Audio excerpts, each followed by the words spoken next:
नमस्कार दोस्तों, आज हम पढ़ने वाले हैं प्रकाश का परावर्तन।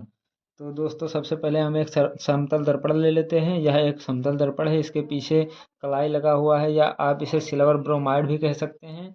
तो यह किरण जो आती है दर्पण से टकराकर वापस लौट कर जाती है, इसे परावर्तित किरण कहते हैं और आने वाली किरण को आपतित किरण कहते हैं। और बीच में एक प्रकार का अभिलंब बनता है, उसे यन से दर्शाते हैं। और यह जो बिंदु मिलता है आपतित किरण और परावर्तित किरण और अभिलंब के बीच में, इसे हम वो से दर्शाते हैं। इन दोनों किरण के बीच आई जो कोण बनता है उसे आपतन कोण कहते हैं, उसे आई से दर्शाते हैं। और परावर्तन कोण को आर से हम दर्शाते हैं। तो दोस्तों हम इसे इस प्रकार यह दो सूत्र बन सकता है। आपतन कोण आई बराबर ये वो यन यह इसे हम आपतन कोण कहते हैं। और बी वो वाई यन वो बी कह सकते हैं या बी वो वाई, इसे हम परावर्तन कोण कहते हैं।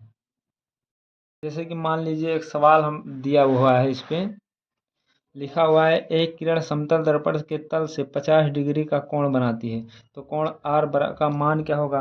तो हम सबसे पहले यहाँ पर लिखेंगे कोण, जैसे कि आर का मान पूछा हुआ है तो हमें आर का मान इसे निकालना है। तो यह एक प्रकार का ये अभिलंब से इधर 90 अंश का कोण है, तो हम इसे इस प्रकार लिखेंगे कोण यन वो वाई।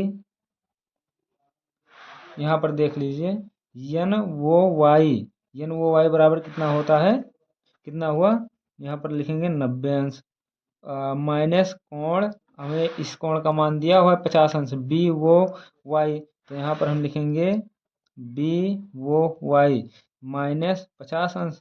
तो इसका बराबर इतने में से इतना हम घटाएंगे तो कितना आएगा, 40 अंश। तो अगर यह पूरा कोण 90 अंश है तो यह हुआ 50 अंश और यह हुआ 40 अंश।